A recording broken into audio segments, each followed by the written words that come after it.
आपका जनता टीवी देख रहे हैं आप। मैं हूं नेहा विश्वकर्मा।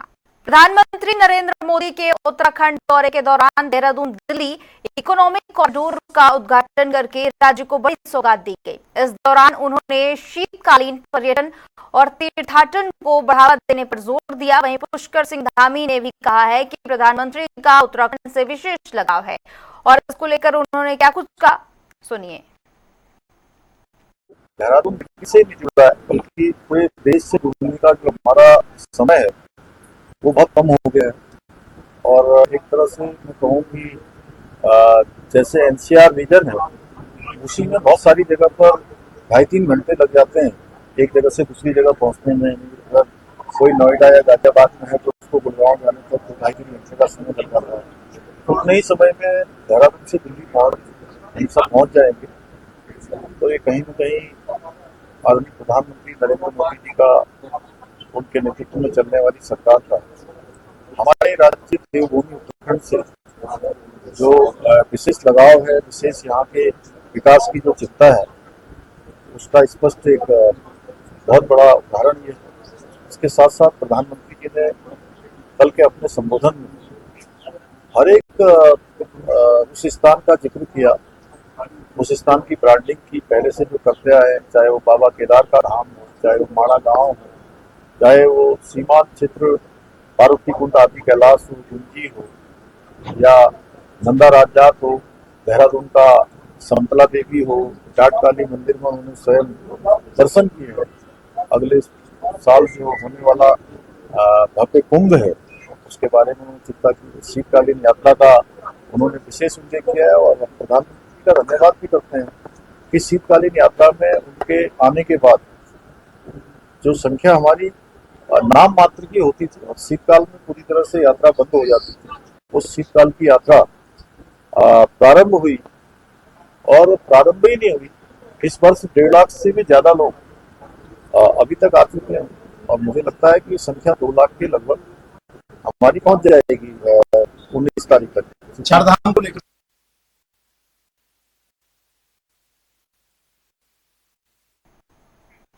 देहरादून में 87वां इंटर स्टेट जूनियर एवं youth national table tennis championship 2025 का भव्य आयोजन किया गया, जिसमें देश भर से आए युवा खिलाड़ियों ने शानदार प्रदर्शन किया। प्रतियोगिता में खिलाड़ियों ने अपने अपने बेहतरीन खेल को कौशल प्रदर्शन किया और इसी के साथ ही पदक जीतने के लिए जोरदार मुकाबला किया गया।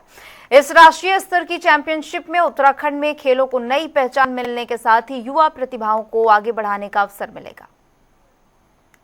मुझे आप सभी प्रतिभाशाली खिलाड़ियों के बीच में उपस्थित होने का शुभ अवसर प्राप्त हो रहा है।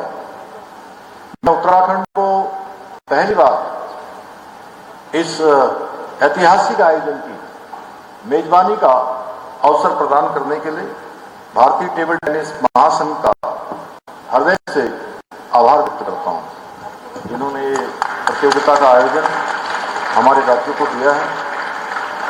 मुझे बताया गया है कि इस प्रतियोगिता में देश भर की 32 टीमों के लगभग 2000 से भी अधिक खिलाड़ी इन प्रतियोगिताओं में प्रतिभाग कर रहे हैं। मैं आप सभी प्रतिभागियों को इस प्रतियोगिता में शानदार प्रदर्शन के लिए अपनी हार्दिक शुभकामनाएं देता हूं और कामना करता हूं कि आप सभी अपने शानदार प्रदर्शन से अपने अपने राज्य का नाम रोशन करते हुए एक नई पहचान स्थापित करें। हमें समझना होगा कि खेल मात्र एक प्रतिस्पर्धा का माध्यम नहीं है, बल्कि व्यक्तित्व निर्माण का भी एक सशक्त आधार है। खेल हमें जहां टीम वर्क सिखाता है और ये टीम वर्क हमारे जीवन के हर क्षेत्र में प्रभावी होता है, प्रासंगिक होता है, वहीं लक्ष्य के प्रति किस प्रकार से हमारा समर्पण होना चाहिए, किस प्रकार से हमें अपना गोल करना है, लक्ष्य टारगेट को किस प्रकार से अचीव करना है, ये अनेक बातें, इस प्रकार के मूल्य, इस प्रकार की भावना हमारे अंदर खेलों के माध्यम से हमको सीखने को मिलती है। और इस बीच बड़ी खबर का रुख करते हैं। उत्तराखंड की चारधाम यात्रा जल्द शुरू होगी। यात्रा की तैयारी लगभग पूरी हो चुकी है। मार्ग योजना और सुरक्षित ट्रैवल को लेकर जोर दिया जा रहा है।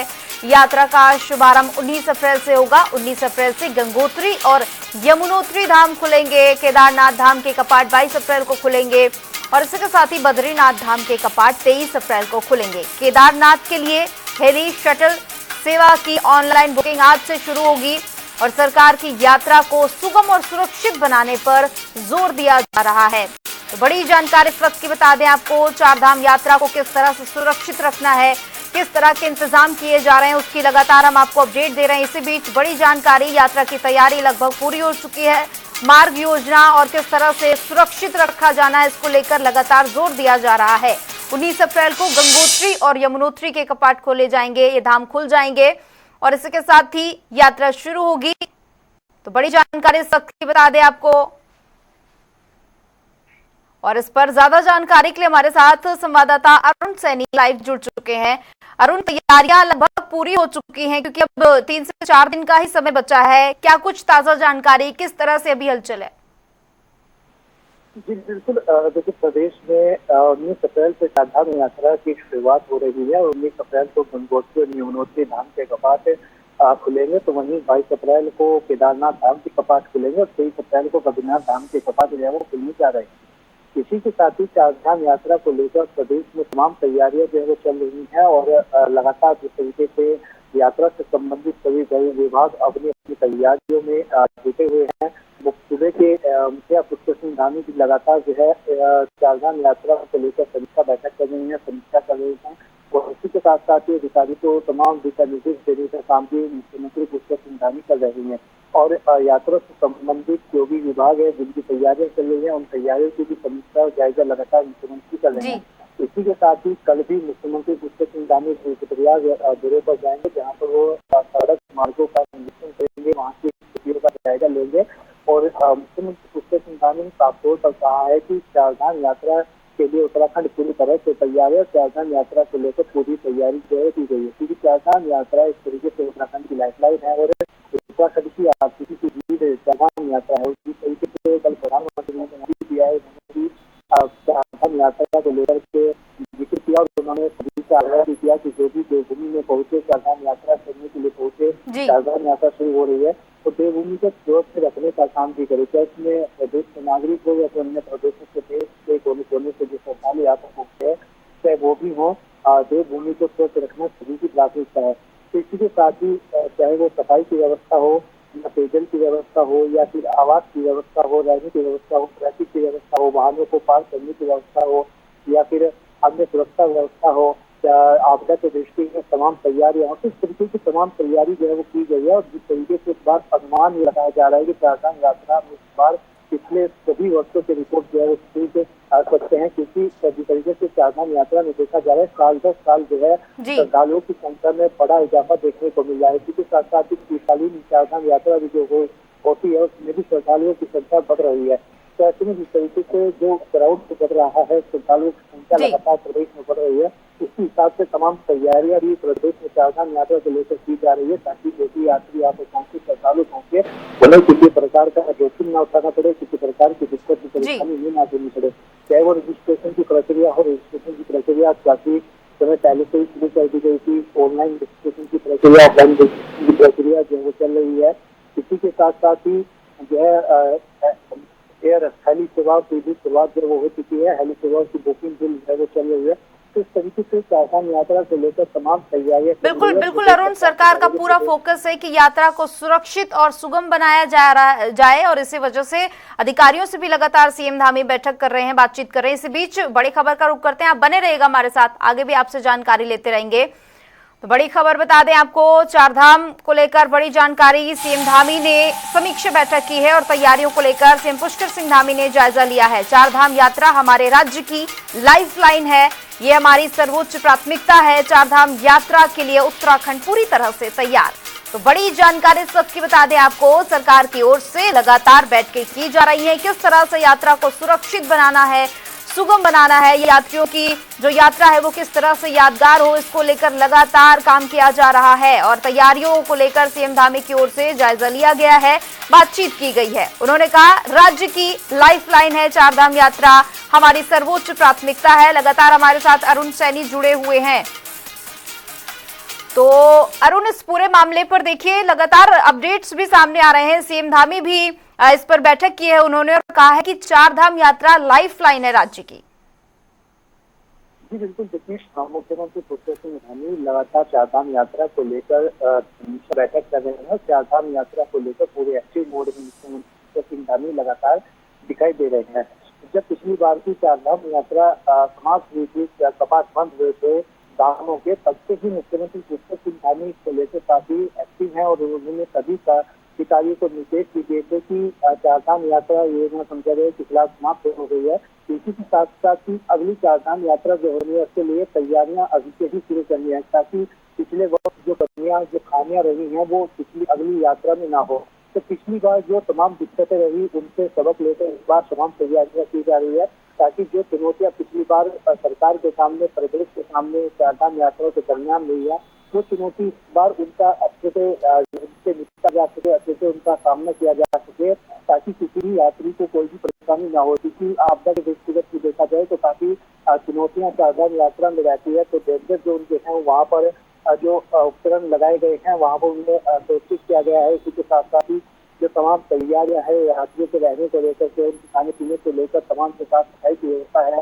क्राउड मैनेजमेंट सबसे बड़ी चुनौती आती है, तो क्राउड मैनेजमेंट किस तरीके से किया जाए, ये तमाम ऐसी चीजें हैं जिस पर चारधाम यात्रा में खासतौर पर ध्यान रखना होता है और इसमें को लेकर तमाम तरीके की जो है तैयारियां की भी जा रही है। तमाम लगातार मुख्यमंत्री पुष्कर सिंह धामी समीक्षा बैठक भी कर रहे हैं। जो कुछ खामियां मुख्यमंत्री पुष्कर सिंह धामी देख रहे हैं उसके लिए तुरंत दिशा निर्देश भी दे रहे हैं। और मुख्यमंत्री पुष्कर सिंह धामी ने सभी अधिकारियों को ये भी निर्देश दिए कि जो भी चारधाम यात्रा से संबंधित विभाग है उनके आला अधिकारी हैं उन्हें चारधाम यात्रा जब से शुरू होगी तब से लेकर 24 घंटे अलर्ट मोड पर रहना है, ताकि जो भी श्रद्धालु यहाँ पर पहुंचे जिन्हें किसी प्रकार की दिक्कत परेशानी न सामना न करना पड़े। बिल्कुल अरुण, मैं इसी सवाल पर आ रही थी कि हर बार देखा जाता है कि श्रद्धालुओं की जो संख्या है वो हर बार ज्यादा बढ़कर सामने आती है, तो इस बार प्रशासन के सामने कौन कौन सी चुनौतियां जो है वो ज्यादा रहने वाली है, जो तैयारियां उनमें क्या कुछ बदलाव आपको पिछले साल के मुकाबले इस बार नजर आ रहा है?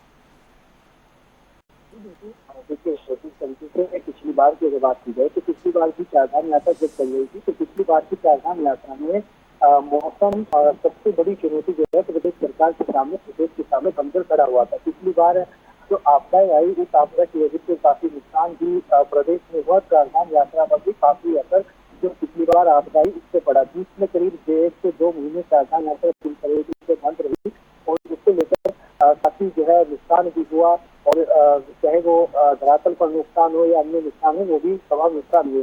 तो इस बार काफी कुछ इसमें समय भी लगा हुआ ठीक करने में। तो इस बार अगर पहले से ही ऐसी कोई चीजें दिखाई देती है तो तुरंत एकदम क्राउड मैनेजमेंट वहाँ पर किया जाए और जो रिस्पॉन्स टाइम है, जो अगर आपदा कहीं पर आती है कोई तरीके का जोखिम आता है तो वहाँ पर रिस्पॉन्स टाइम ऑपरेशन जो टाइम होता है उससे तुरंत एकदम बढ़ाया जाए और रिस्पॉन्स टाइम को कम किया गया है, ताकि जल्द से जल्द जो है जो कि आगे तरीके का जोखिम आता है तो उन्हें जो है जल्द से जल्द यात्रियों को बचाया जा सके अगर कोई दिक्कत परेशानी होती है।